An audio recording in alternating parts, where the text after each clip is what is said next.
मेरे चैनल पर आने वाले सभी श्रोताओं को और दर्शकों को मेरा सादर सप्रेम नमस्कार।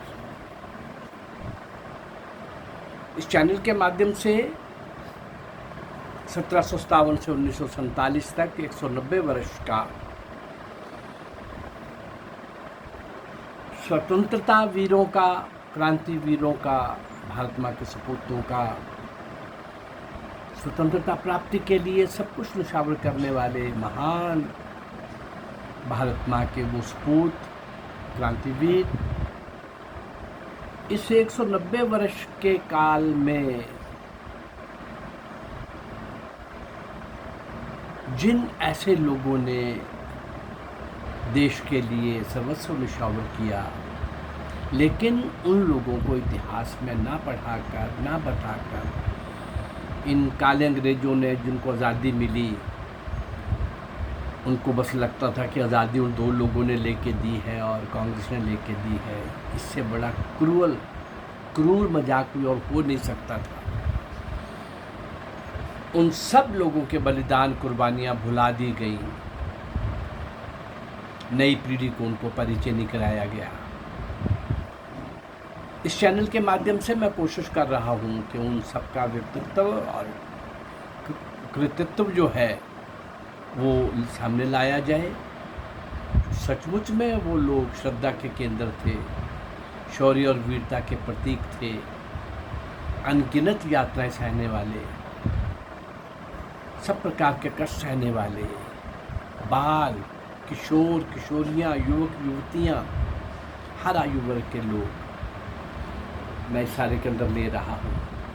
1857 वीर मंगल पांडे से सुभाष चंद्र बोस तक तो मैंने बहुत से ऐसे महान क्रांतिवीर आपके सामने लाए हैं, लेकिन क्रांति 1757 से ही शुरू हो गई थी।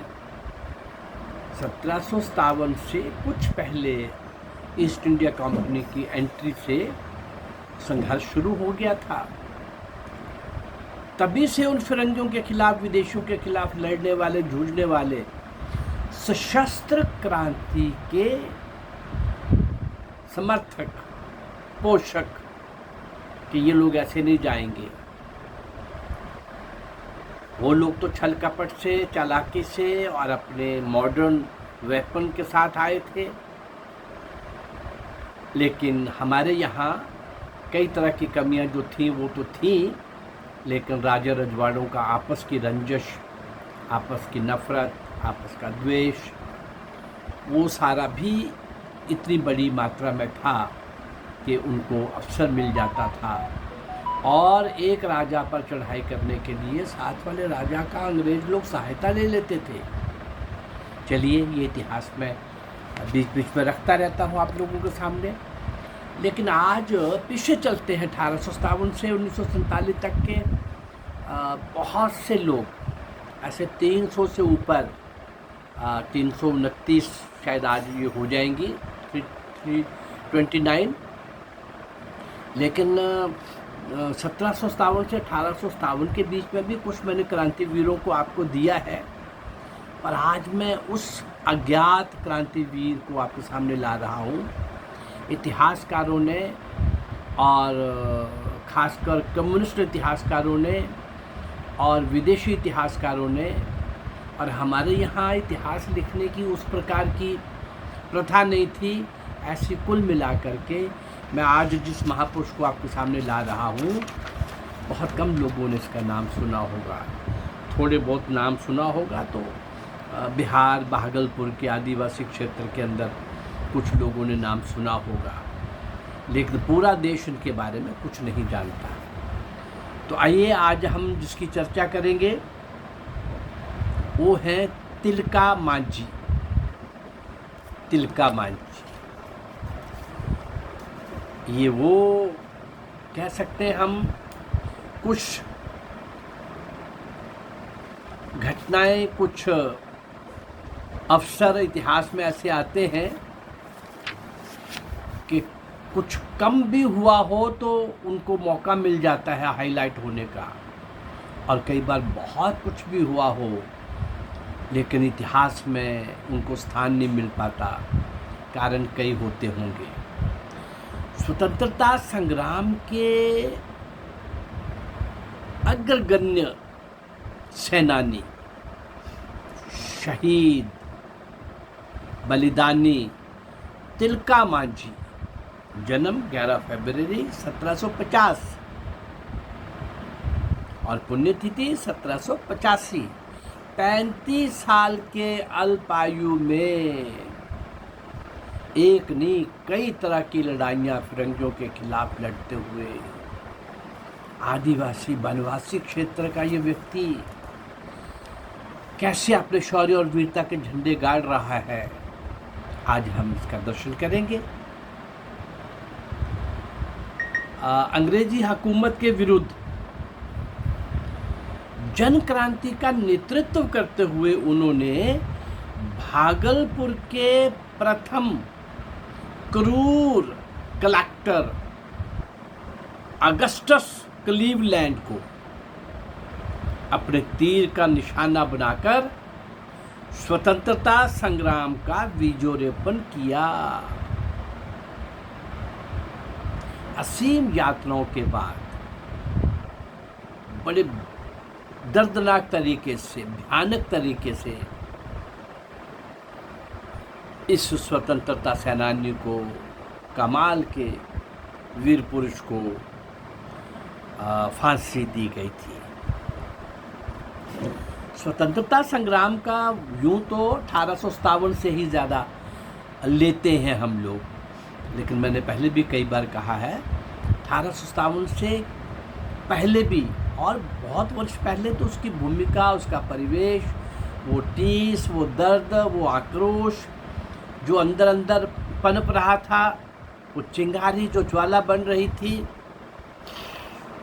और 1855 2 साल पहले कार्ल मार्क्स ने, वो भी बहुत पीछे नहीं जा रहे, कार्ल मार्क्स ने कहा कि जो संथाल हूल का भारत की प्रथम जन क्रांति उन्होंने 1755 संथाल हूल के आंदोलन को दी है।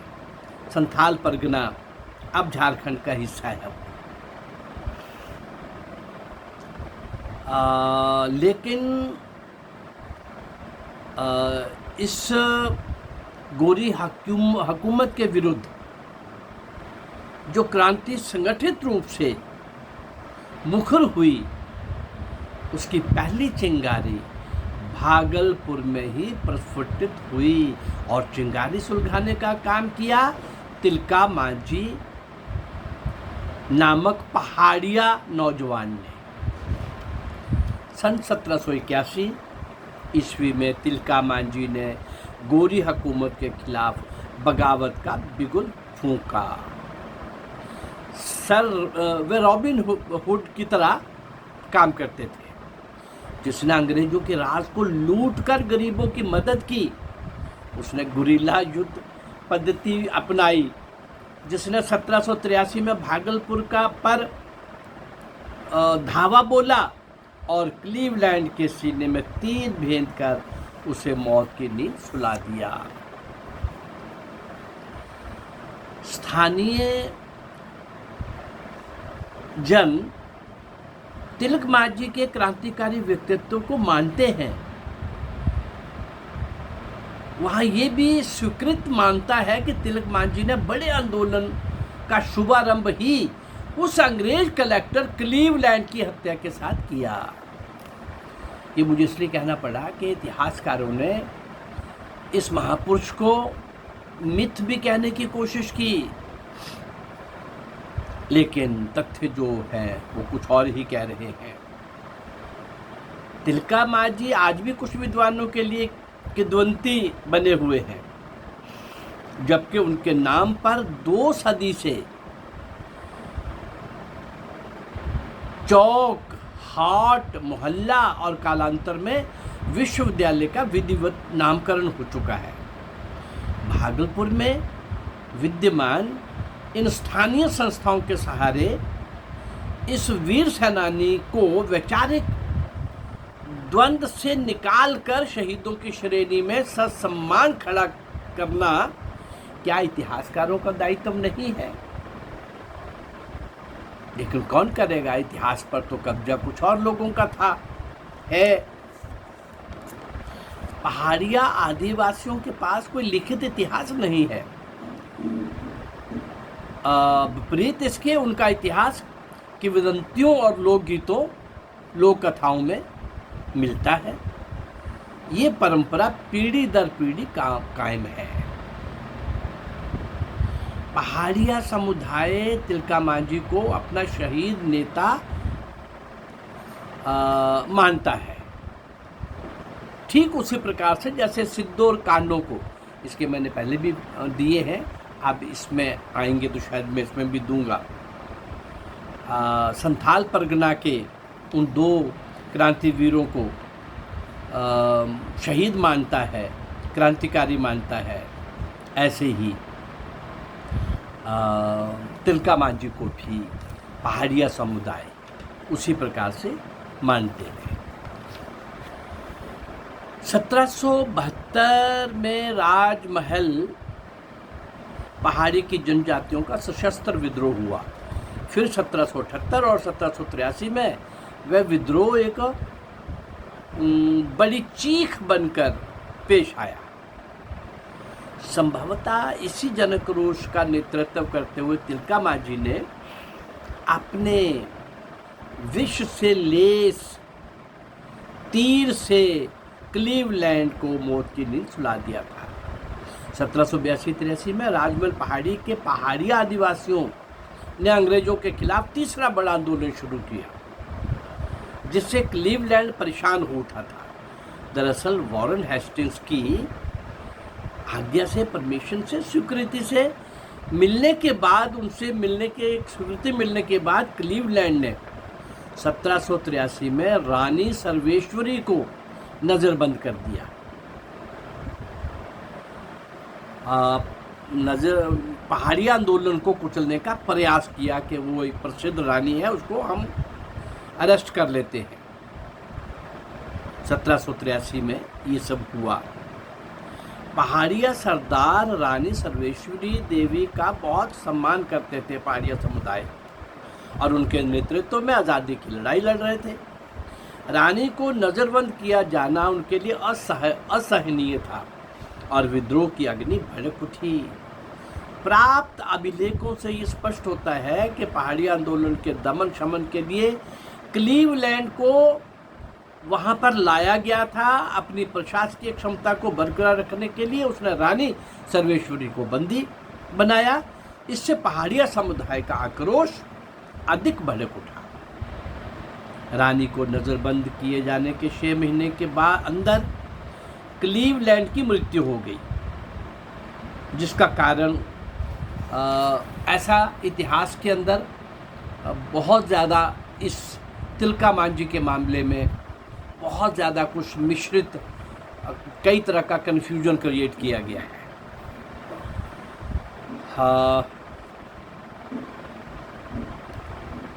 रतनलाल जोशी द्वारा संपादित पुस्तक मृत्युंजयी के प्रसिद्धि से दूर ये बलिदानी शीर्षक खंड में, जहाँ तिलका मांझी की क्लीवलैंड से मुठभेड़, गिरफ्तारी, क्रूर यातना और तिलका मांझी चौक पर पेड़ से लटकाकर फांसी देने की घटना उद्धृत करते हैं। वो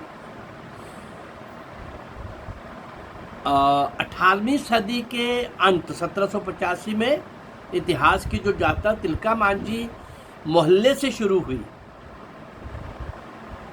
और तिलका मांझी चौक होते हुए तिलका मांझी हाट तक पहुंचकर, ये बाद में नाम रखे गए, चौक का, मोहल्ले का, हाट का, वही समाप्त नहीं हुई। ये 20वीं सदी में तिलका मांझी विश्वविद्यालय तथा 21वीं सदी में विश्वविद्यालय परिसर में तिलका मांझी की प्रतिमा का अनावरण के रूप में आगे बढ़ी। विश्वविद्यालय से लेकर तिलका मांझी चौक तक जाने वाली क्लीवलैंड सड़क का नया नामकरण तिलका मांझी रोड किए जाने की विश्वविद्यालय द्वारा बिहार सरकार से सिफारिश की गई, और ये सिद्ध करती है सिफारिश उनकी कि तिलका मांझी के अमर बलिदान को जो भावभीनी श्रद्धांजलि 18वीं सदी के अंत में स्थानीय निवासियों ने अर्पित की वह निरंतर जारी है। इतिहास के पन्ने ना जाने भविष्य में कब सजग होंगे, किंतु स्थानीय जनता अपनी स्मृति में उनके बलिदान को जीवंतता प्रदान करती रही है, करती रहेगी। अंग देश के प्रथम क्रांतिवीर तिलका मांझी को कोटि कोटि नमन, कोटि कोटि प्रणाम। 1757 से हमारी यात्रा क्रांतिवीरों की, सशस्त्र क्रांति के बड़े बड़े प्रयास की। हाँ, वो संगठित, जैसे 1857 का एक बहुत बड़ा ऑर्गेनाइज्ड, उसको युद्ध कहेंगे, समर कहेंगे, अंग्रेजों ने उसको विद्रोह कहा, उनको यही कहना था। लेकिन 1757 से 1857 में 100 वर्ष कुछ नहीं हुआ। अरे वसुदेव बलवंत फड़के जैसे अनेक क्रांतिकारी मैं आपको बहुत सारे उनके एपिसोड्स दे चुका हूँ। ये आज मुझे ऐसा लगा कि इस तिलका मांझी नाम के आदिवासी पहाड़िया समुदाय के इस महान क्रांतिकारी को, इस वीर पुरुष को, वीरता के नए पृष्ठ लिखने वाला ये महान तिलका मांझी इतिहास के पन्नों में कहीं खो गया है, गुम हो गया है, लुप्त हो गया है।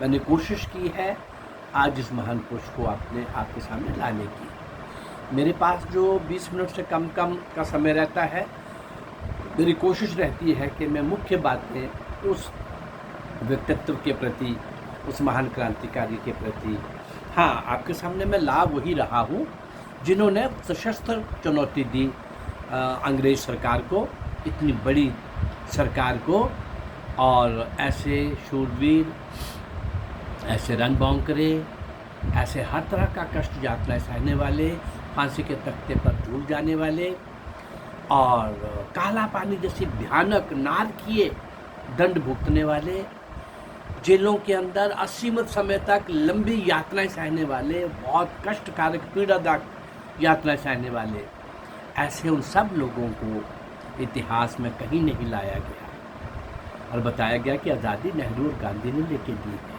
इससे बड़ा कोई और मजाक हो नहीं सकता। अहिंसा ने दे दी है, चरखे ने लेके दी है, इससे बड़ा कोई मजाक हो नहीं सकता। मैं हर बार ये आपके सामने विषय लाता हूँ, कांग्रेस का भी, नेहरू गांधी का भी, लेकिन वास्तव में जो लोग जिन्होंने देश की आज़ादी के लिए नीम के पत्थर बनकर स्वतंत्रता रूपी महायज्ञ में आहूत हो गए, भारत माँ की स्वतंत्रता की बेड़ियाँ काटने के लिए खुद कट गए, ऐसे महान क्रांतिवीरों को जो इतिहास में नहीं लाए गए, पढ़ाए नहीं गए, मैं ढूंढ ढूंढ के आपके लिए ला रहा हूँ। इन सबको श्रद्धा सुमन भेंट करने के लिए, इनको श्रद्धांजलि देने के लिए, और नई पीढ़ी को उनका परिचय कराने के लिए। और वो परिचय होना चाहिए था जो समाज अपने क्रांतिवीरों को, पूर्वजों को भूल जाता है। ऐसा कृतज्ञ समाज दुनिया के नक्शे से सिमट जाता है। मेरा ये प्रयास उन क्रांतिवीरों को श्रद्धांजलि देने का और इतिहास के उनके नए पृष्ठ लिखने का, जोड़ने का, ये प्रयास अगर आपको अच्छा लग रहा है तो मेरे इस प्रयास को आप सहयोग कर सकते हैं। कैसे? इसको शेयर करके, इसको सब्सक्राइब करके, इसको लाइक करके। नमस्कार, जय भारत।